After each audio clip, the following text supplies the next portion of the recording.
qui parle. Sankara l'a fait et on a corrigé. Et Sankara l'a fait, il n'avait pas 70 ans. Hein.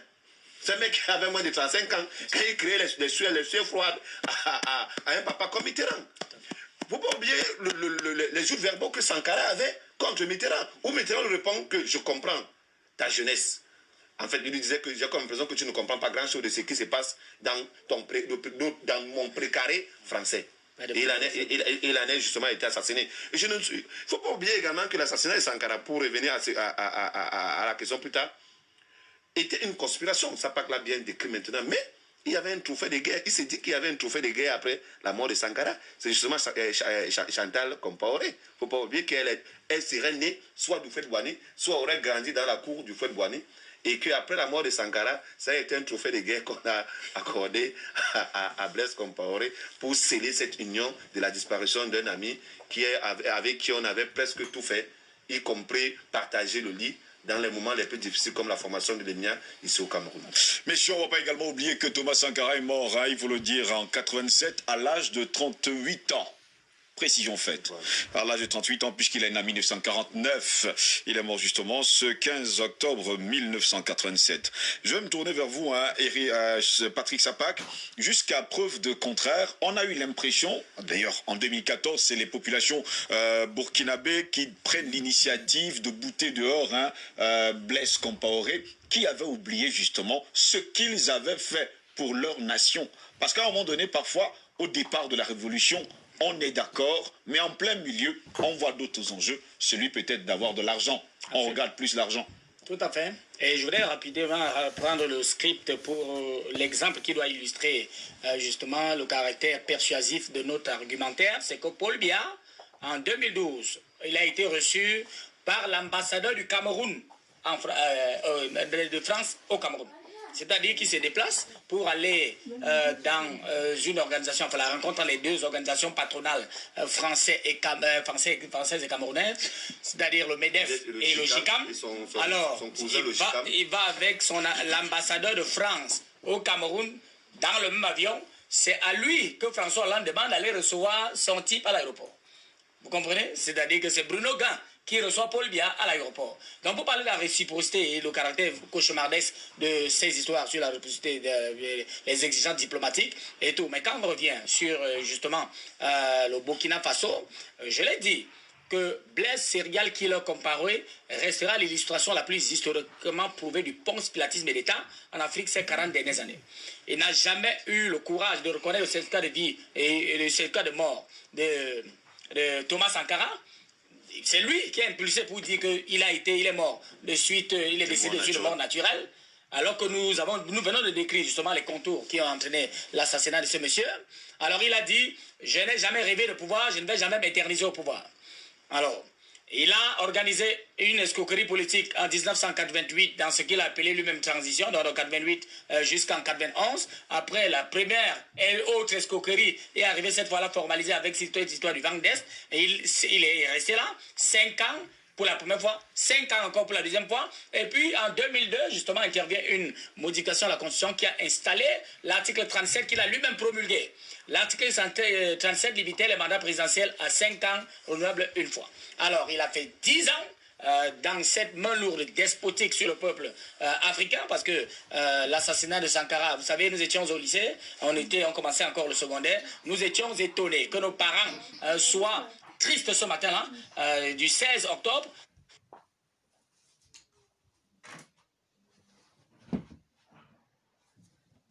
Eh bien, c'est aujourd'hui que nous comprenons. Donc, il est arrivé donc. Cet article 37, 27 ans plus tard, Sylve Jocelyn Gross, il a dit qu'il n'avait jamais levé de pouvoir. Donc, 27 ans plus tard, ils veulent lever dans le palais de Kosiam, c'est comme ça qu'on appelle le palais au Burkina Faso. Du côté Burkina Faso. Voilà, donc, dans le palais de Kosiam, des captations commencent pour lever le verrou sur la limitation de ces mandats présidentiels, c'est l'article 37. Alors, il le faisait parce qu'il y avait une mission qu'il avait. Il avait déjà joué un rôle fondamental pour tout ce que nous voyons en Côte d'Ivoire aujourd'hui, c'est-à-dire servir de base arrière pour encadrer la rébellion qui est descendue, pour faire à Gbagbo. Vous étiez en train de citer les leaders tout à l'heure, ce que tout le monde connaît. Et donc,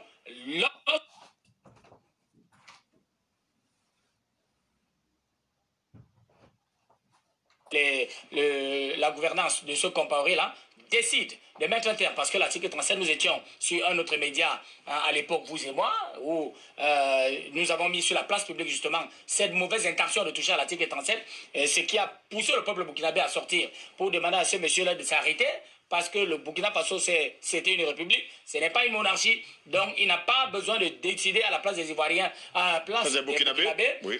De la limitation des mandats présidentiels ou à lever le verrou, parce que c'est un élément fondamental du pacte social entre les gouvernants et le peuple. Donc il ne faut pas l'ensevelir, ils sont donc sortis en masse pour demander à ce monsieur de s'évaporer. Mais qu'est-ce qui s'est passé après Sylve Jolingos? Il a été accueilli par celui à qui elle a permis Ouattara.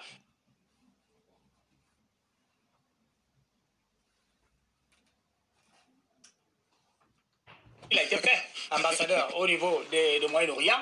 Donc, vous comprenez que ce sont des gens qui ne peuvent pas être portés sur la place publique comme des exemples. Parce qu'une nation ne se construit sur sa base référentielle historique que sur des modèles. Alors, quels sont les modèles que nous avons en Afrique aujourd'hui? Mettons d'abord de côté les chefs d'État, parce que eux, leur mission, c'est de présenter des gens un peu comme Kadhafi disait, c'est-à-dire des bonhommes qui courent à tort et à travers sur un espace vert avec des culottes et on leur donne autant d'argent. Je parle des footballeurs avec tout le respect que j'ai pour le football. Et le football n'a jamais permis à quelqu'un d'envoyer son enfant à l'école. Du peuple pour mettre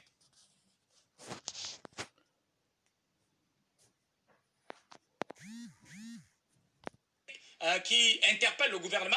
Donc, on est en train de distraire les gens avec des histoires d'un leader politique qui n'a rien à voir avec les politiques publiques eux-mêmes. Ils ont promis aux populations.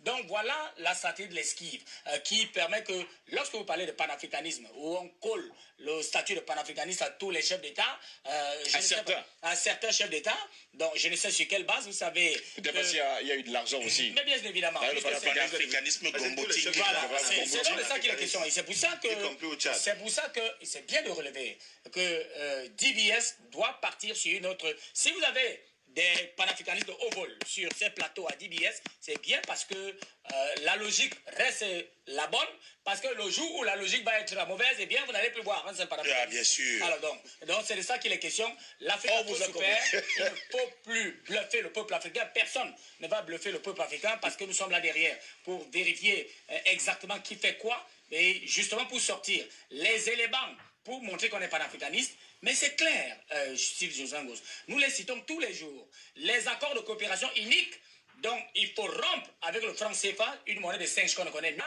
Il faut rompre avec ce compte des opérations qui continue d'abriter les avoirs extérieurs des pays d'Afrique francophone, parce que c'est ce compte extérieur qui permet justement de manipuler les échanges internationaux.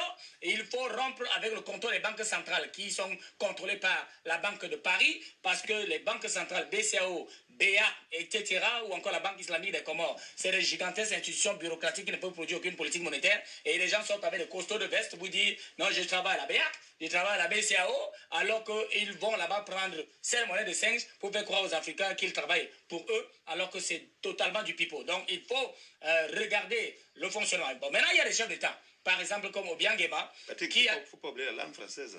Oui, mais ça, ce sont des... On va revenir. Messieurs, allons-y rapidement pour sortir de là.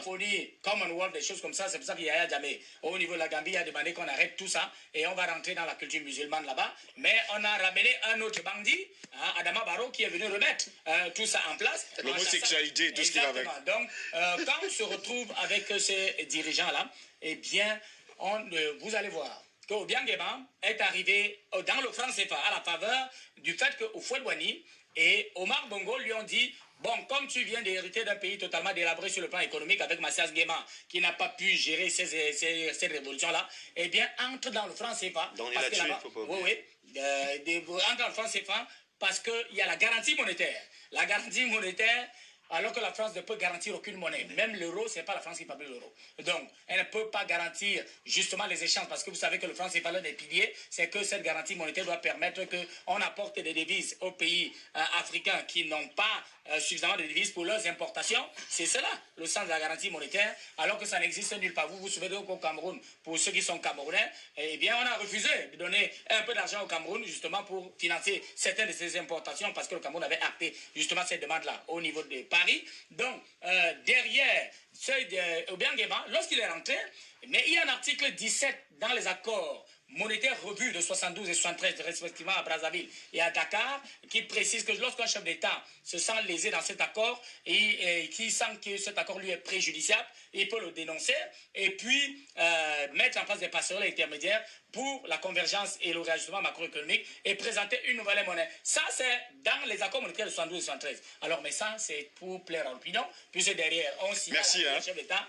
Celui qui tente de parler de ça, eh bien, son pouvoir, c'est terminé. C'est pour ça que jusqu'à date, nous avons des chefs de canton qui sont là, déguisés en chefs d'État, qui ne peuvent pas toucher et le franc CFA, et le compte des opérations, ou encore l'autonomisation des banques centrales. Donc, c'est ici qu'on lit le panafricanisme. Donc, il ne faut pas sortir dans des plateformes tribuniciennes pour raconter tout et n'importe quoi. C'est de cela qu'il est question. Celui qui s'amuse à coller le statut de panafricanisme à un anti-panafricaniste, eh bien, c'est son problème, parce qu'ils ont été tous liquidés sur la place publique. Merci beaucoup, Patrick Sabah, merci beaucoup. Albert Anatola, ici, où en est-on justement avec les conclusions de l'enquête sur la mort de Thomas Sankara? Où en est-on justement également avec son corps qui devait être inhumé? Où est-il même d'ailleurs? Pas jusqu'à preuve de contraire. La famille de Thomas Sankara a toujours réclamé à corps et à cri, il faut le dire, hein, la dépouille de leur père, de leur frère, de leur grand homme, en tout cas, en la personne de Thomas Sankara. Écoutez, il faut déjà indiquer que l'assassinat de Thomas Sankara, c'était un assassinat politique. Oui. Dont le commanditaire, c'était le dirigeant français de la France à l'époque, notamment M. François Mitterrand, qui venait de prendre le pouvoir justement en 1981. Et un autre dirigeant français a fait la promesse de déclassifier certaines affaires, certains dossiers de crimes politiques sur le continent, d'hommes politiques sur le continent africain, dont le dossier de Sankara en fait partie. Alors, est-ce qu'il faut donc attendre que c'est le bourreau qui déclassifie ces dossiers-là? Je ne pense pas du tout. On n'a pas terminé son allaitement maternel. Je ne pense pas. Ce n'est pas le bourreau qui va déclassifier ces dossiers. C'est de la responsabilité, pas seulement de l'institution judiciaire panafricaine, burkinabé, de le faire. C'est également de la responsabilité des hommes politiques, aux Africains, du monde panafricain, aux panafricanistes, de le faire, et surtout des hommes politiques burkinabés de le faire. C'est de la responsabilité de la société civile burkinabé de le faire. C'est de la responsabilité des intellectuels de le faire. Et c'est également de la responsabilité des médias. Nous le faisons déjà en faisant pression justement sur des politiques pour que cela soit fait. Parce que si vous attendez que ce soit Paris, si vous attendez que ce soit Paris qui le fasse, ce ne sera jamais fait. Donc aujourd'hui, pour répondre de manière définitive à votre question, c'est le statu quo judiciaire.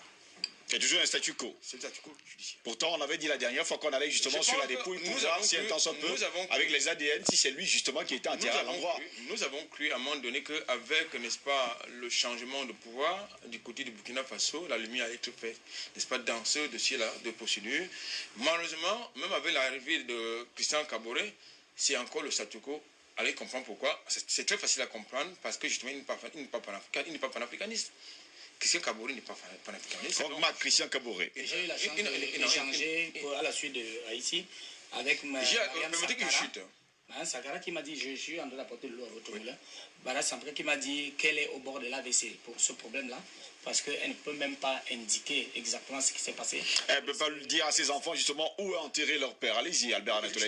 Donc, je pense donc qu'il est de la responsabilité du régime burkinabé actuel de faire la lumière dans cette affaire. Mais malheureusement, il ne peut pas le faire parce que justement, Paris est dans les parages. Mais pourtant, Paris, avec Emmanuel Macron, ils ont déclaré haut et fort qu'ils ont déclassifié justement le dossier. Emmanuel Macron a fait sur la déclassification des dossiers compliqués de la France sur le continent africain. Est-ce qu'il a tenu sa parole? Allez-y, on vous suit. Est-ce que Macron a respecté cette parole-là de déclassifier justement la plupart des dossiers compliqués de la France sur le continent africain? Ils n'ont pas intérêt à le faire. Ce n'est pas Macron qui doit décider de le faire. Il appartient aux régimes africains de le faire. Du moins, ce sont les nationalistes. On espère bien sûr qu'il y aura des nationalistes sur le continent africain. Messieurs, permettez-moi de lire des messages sur Facebook cette fois-ci. Bonjour le plateau.